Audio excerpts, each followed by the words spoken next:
Bien le bonjour à tous et bienvenue dans cette mise à jour chartiste du marché crypto. Comme toujours à la fin, nous sortons du marché crypto et nous regarderons le dollar index, le marché américain avec le SP500, le pétrole US et l'or. Nous sommes le dimanche 16 avril 2023 et vous êtes en train de regarder le graphique du Bitcoin coté en dollars sur une temporalité mensuelle. Chaque bougie correspond à un mois. On voit qu'à cette échelle, la tendance est haussière, il n'y a pas de problème.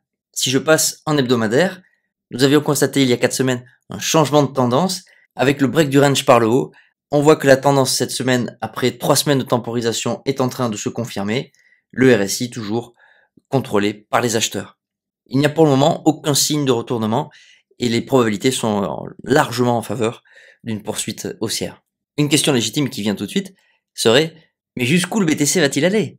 Quelle cible devons-nous viser? Quel objectif de prix pouvons-nous atteindre? J'ai envie de vous dire, personne ne le sait.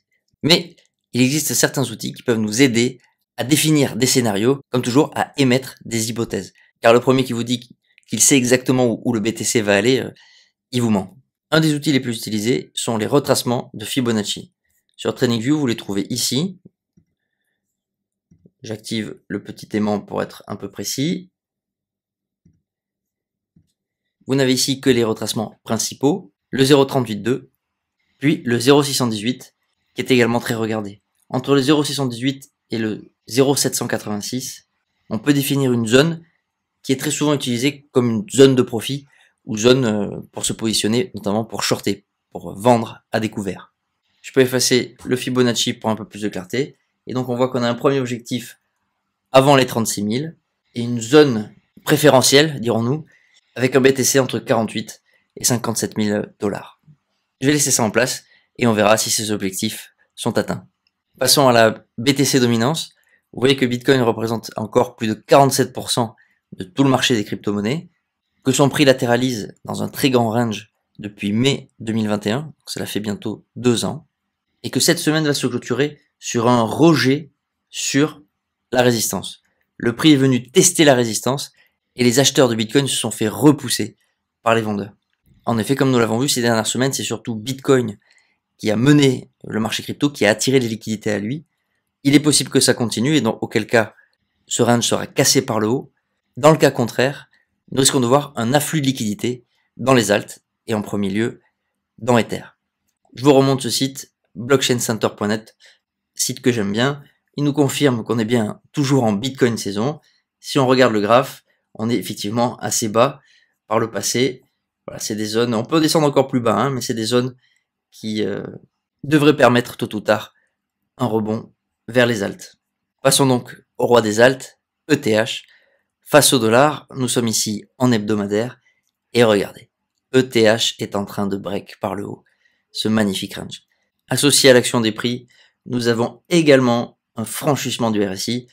Pour les habitués de la chaîne, oui, je vais rajouter un petit rond vert. À moins que le signal soit invalidé dans les prochaines semaines, ce qui est toujours possible, il faut toujours garder à l'esprit tous les scénarios. Nous sommes peut-être au début du rallye d'ETH. Pour les objectifs de prix, on peut utiliser le même outil, et magie de la réalisation, je vais vous faire apparaître de suite les objectifs.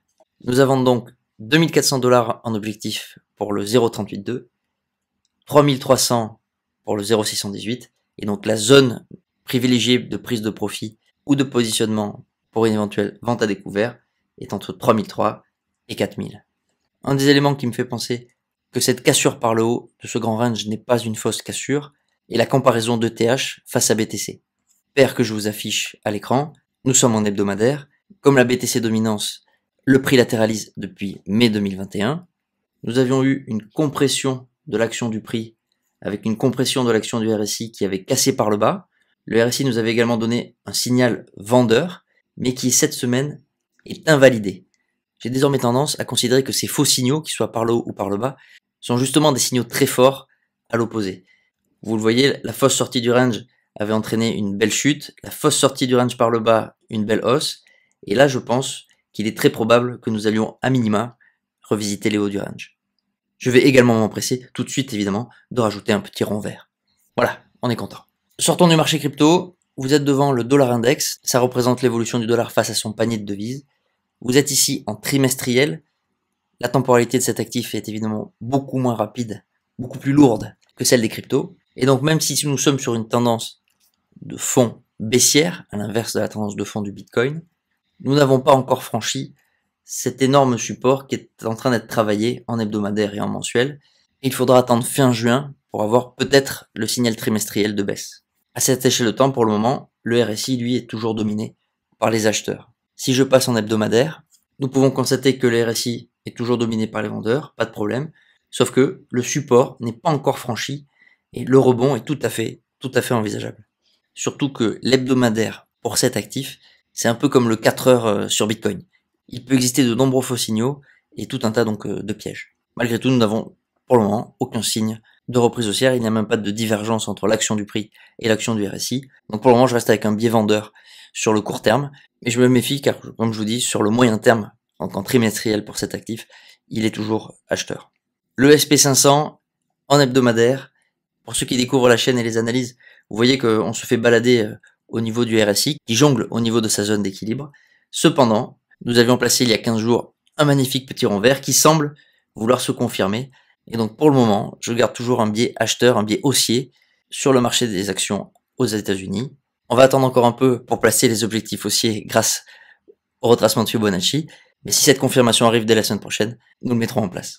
Le pétrole US, de même, cet actif a une temporalité très longue. Je vous mets donc le trimestriel pour que vous visualisiez bien où nous en sommes. Nous travaillons en trimestriel un très gros support et nous sommes peut-être en train de rebondir. Le RSI est toujours dominé par les acheteurs à cette échelle de temps. Et si nous passons en hebdomadaire, le prix latéralisé depuis novembre 2022, il avait cassé par le bas son range à la mi-mars pour réintégrer et ouvrir avec un gap haussier à la suite de la décision de l'OPEP+, de réduire la production et donc les quantités de pétrole disponibles sur le marché. Je vais encore attendre avant de mettre mes petits ronds verts. On est pour moi en train de batailler sur la résistance. Peut-être que dès la semaine prochaine, le pétrole s'envolera et cassera par le haut. Et c'est pas encore fait. Enfin, le rang mensuel, qui après la fausse sortie d'octobre 2022, que nous avions suivi et nous avions donc également suivi la réintégration. Vous voyez, fausse sortie par le bas, c'est un très fort signal de hausse et on est revenu, comme nous l'avions supposé, tester le haut du range. Si je passe en hebdomadaire, il est normal d'avoir des petites bougies d'hésitation avec notamment des mèches. Ici, il s'agit de prise de profit court, moyen termiste. L'hebdomadaire est également pour cet actif du court terme. Et donc pour les nombreux traders qui s'étaient positionnés sur la réintégration, on est dans les zones de prise de profit. Maintenant sur le long terme, il est tout à fait possible et tout à fait probable que nous cassions tôt ou tard le haut du range pour aller faire de nouveaux prix. On parle d'ATH, all-time high, ce qui ne signifierait pas que l'or prend en valeur, mais ça signifierait que les monnaies fiat continuent de perdre, elles, en valeur. Je vous souhaite un bon dimanche, claquez le pouce, abonnez-vous, prenez soin de vous, à très vite.